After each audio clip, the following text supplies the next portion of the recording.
kanalıma xoş gəlmisiniz. Mən Əsma. Bugün mən sizlərə 9-cu sinif buraxılış imtahanı haqqında gələn sualları cavablandırmaq istəyirəm. İlk olaraq birinci sualımız 9-cu sinifə keçəndə nə gözləyirdin? Qorxurdunmu və yaxud da həyəcan hissi keçirdirdinmi?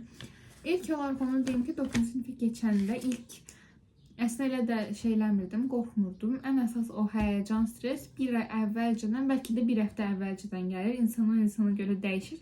Elə uşaqlar var ki, deyir ki, mən həyəcan keçirmirdim, çox rahat idim. Elələri də var 8 sinifin sonunda deyir ki, çox həyəcanlıyam, bilmirəm nə edəcəm.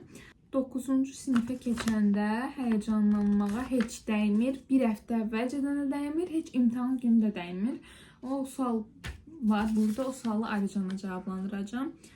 9-cu sinif əslində necə keçdi? Günü necə planlaşdırırdın? Hər gün neçə saat dərs oxuyurdun və gününü necə bölürdün? Onu deyim ki, mən hazırlıqlara 1 sentyabrdan başladım.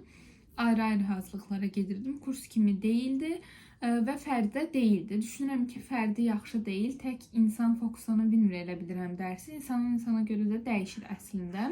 Amma hazırlıq qrup halında olanda elədir ki, yəni fikrin dağılmır. Tək olanda fikrin insanı dağıla bilir.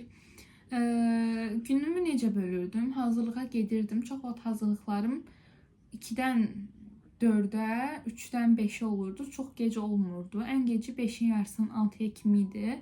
Məsələn, 2-dən 4-ə olan hazırlıq günümü deyim, məktəbə gedirdim. Saat 1-də çıxırdım. Evə gəlirdim, yeməyimi yirdim. Çıxırdım, avtobus gözlürdüm. Gedib gələndə yorğun olurdum. Həm məktəb, həm hazırlıq, yol falan. Yorulurdum. Ona görə 2 saat falan dincəlirdim. Saat 6-da falan dərsime başlayırdım. Baxırdı ondan sonraki günün dərsinə. Əgər çoxdursa ondan sonraki günün dərsi 2 saata falan bitirirdim. Maksimum 3 saata bitirirdim. Elə insanlar var ki 6-7 saat dərs oxuyuram. Onlar ola bilər ki, ondan sonraki gün 2 dənə hazırlıqlar olduğu üçün o qədər uzun çəkir. Amma məndə heç 6-7 saat dərs oxuduğum olmayıb. Yəni bir gün ərzində. Bilmirəm, mən bəlkə tez işləyirəm, ləng deyiləm, ona görə də ola bilər. Başqa nə sual var idi? Günümü elə belə bölürdüm. Məktəbə gedirdim, hazırlığa gedirdim, dincəlirdim, yeməyimi falan yeyirdim. Sonra isə dərsləri keçirdim. Və burada yuxu rejimi pozulmuşdu sualı gəlib. Mən heç vaxt dərslərimi gecəyə saxlamırdım. Çünki bilirdim ki, gecə çox yorğun oluram, heç nə yeyə bilmirəm, ancaq yatmaq istəyirəm. Yuxulu oluram deyə. Belə deyim də, mənim yuxu rejimi falan pozulmamışdı. Tərsinə rahat olurdu.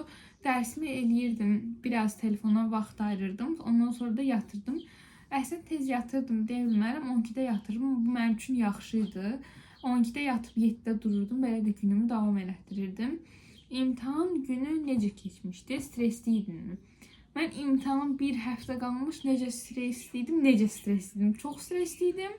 Çox həyəcanlıydım. Deyirdim, nə yiyəcəm, həyəcanlanacağım, heç nə eləyə bilməyəcəm deyə düşünürdüm. Hətta imtahan günü deyirdim ki, ən yaxşısı vərəqi verim, çıxım deyə düşünürdüm. Amma heç elə də olmadı. İmtahan günü gəldi.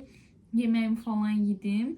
Evdən çıxdım, yolda Əsma başqa cür idi. Yəni çox pis vitdəydim.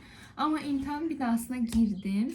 İmtahan binasına girəndə İmtahan binasına girmədim. Məsələn, imtahan binasının həyətinə girdim. Orada axı gözləyirik, bir-bir keçirlər. O gözləmə yerində 2-3 dənə qızla tanış oldum. Onlarla bir yerdə danışdım. Həmin vaxtda danışdıqca həyəcanım yavaş-yavaş azalırdı. Tam azalmamışdı, nə yalan deyim. Həyəcandan o qədər səhvlər eləmişdim. Amma yəni yolda necə idimsə elə deyildim. İmtahana görə, ona görə də deyirəm ki, həyəcanlanmayın. Mənə bir ay əvvəlcədən olsa deyirdilər ki, ehtiyacı yoxdur, sakit ol, çox vecinə alma falan. Amma mənə o sözlər yaramırdı. Deyirdim ki, yəni mənə təsir eləmir. Amma heç həyəcanlanmayın. İndiki 8-lərə deyirəm və yaxud da gələcəkdə bu videoya baxanlara deyirəm. Rahat gedin, deyin, mən bunu eləyə biləcəm, deyin. Və elə videoda gedin, imtahana verin. Mən belə deyim, bir də belə sual gəlib ki, suallarını çatdıra bildinmi? Son yarım saat qala Make-up Story-m və Azərbaycan mətni qalmışdı. Ona görə çox qorxurdum. Tez onları yazdım. Tələsdim. Çox tələskən oldum, belə tez elədim, mən elədim. Bunu yazdım, bunu yazmasam onu çatdırmayacağam. Yəni çox qarışıq yazmışdım. Riyaziyyatı yazanda ingiliscə mətnim qalmışdı. Azərbaycan mətnlərdən birisini yazdım, sonra riyaziyyata keçim. Yəni aləm dəymişdi bir-birinə. Ona görə həyəcanlı olmayın. Sıra-sıra yazın. Birini bütöv qutarın, sonra birisinə keçin. İlk hansı asansa onu yazıb aradan çıxardın deyə bilərəm. Mən məsələn ilk demişdim riyaziyyatdan başlayacağım. İngilislə başladım. Sonra riyaziyyata, sonra Azərbaycandan, sonra təzədən riyaziyyatın açıq suallarına. Riyaziyyatdan bir də açıq sualımı tez bazar yazdığım üçün səhv çıxdı. Oradan 5 balım getdi. 5 və yaxud da 6-7 bal. Artıq orasını bilmirəm. Sualın hamısını dedim mi? Dedim deyə düşünürəm. Hansı fən daha asan idi, hansı fən daha çətin idi? Bu sualını çox insan verir, amma insandan insana görə dəyişir. Mən məsələn riyaziyyat mənə Azərbaycandan daha asan gəlir, amma çox insanda tərsinədir. Mənə görə bu imtahanda ən asanda olan ingilis dili idi, amma yenə də ondan da səhv eləmişdim. Andri sözü var, altında olan sözü. Mən başqa cür tərcümə eləmişdim az olaraq. Ona görə də oradan bir dənə açıq tipli sual getmişdi. Mənim make-up story'mə az bal vermişlər. 5 baldan 3 bal vermişlər, amma çox düşünürəm ki, haqsız yerə. Ola bilərdi artikelların bəzilərini yazmamışdım. 1 bal kəsib 4 verə bilərdilər, 4.5 verə bilərdilər, amma 3 bal verdilər. Ona görə 92 bal aldım mən. Düşünürəm ki, biraz çox yığa bilərdim. Biraz çox yox, əslində 100 bal gözləyirdim. Ən çətin fən isə Azərbaycan deyə düşünürəm. Düz riyaziyyat da çox da asan deyildi. Açıq suallar biraz qəliz və uzun idi. Bir dənə sual vardı, çox uzun idi. Oxuyub onu o imtahan vaxtında başa düşmək biraz çətin idi, onu deyə bilərəm. 9-cu sinif yox, digər siniflərə nə məsləhət verə bilərsən bu imtahanla bağlı? Onu deyə bilərəm ki, 1-ci sinifdən 8-ci sinifə kimi oxuyun. Həqiqətən oxuyun. Əgər oxumasanız 9-cu deyə bilmirəm sözü. Həmin sinifdə sizə bütün fənləri oxumaq o qədər çətin gələcək, yığılacaq, təzə mövzu. Ona görə əgər 8-ci sinifə kimi yaxşı oxusanız, 9-cu sinifdə sizə asan olacaq. Elə bir təkrarlamış olacaqsınız. Məndə də elə oldu. 8-ci sinifə kimi oxudum, əlaçı oldum.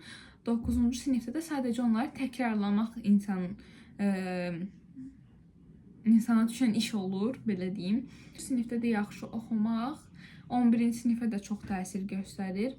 Belə düşünürəm ki, 9-cu sinifdə nə yığsaz, 11-ci sinifdə də təxmin elə olacaq. Amma bilmirəm, məndə elə olacaqmı, çox aşağı və yaxud da çox yuxarı olacaq, onu artıq bilmirəm. Ən böyük imtahan haqqında olan ən böyük mif, ən sevdiyim sual budur. Hamıya da bunu deyirdim mən imtahandan çıxandan sonra. O deyirlər 11-ci siniflər, heç telefonum yox idi, telefona baxmırdım, evdən çıxmırdım, həyətdə oynamırdım, telefon nədir heç bilmirdim, başımı dərsdən qaldırmırdım, hər gün 10 saat dərs, gecə dərs. Böyük yalandı, mən həm telefona baxırdım, amma yəni çox yox da, telefonla da oynayırdım, həyətə də çıxırdım, rayona da gedirdim. İnsanın özündən asılıdır həmin vaxtı. Məsələn, hər gün telefona baxsan, hər saat, hər saniyə telefon əlindən düşməsə, onda bu sözləri deyə bilərəm. Başqa sual qalmadı. Əlavə suallarınız varsa yorumlarda yaza bilərsiniz. Yorumlar bölməsi açıq olsa, YouTube icazə versə, digər videoda onları cavablandıra bilərəm. Necə videolar gəlsin istəyirsinizsə yorumlarda yazın. Kanalıma abunə olun və like atmağı unutmayın. Sağ olun. Yeni videolarda görüşmək üzrə.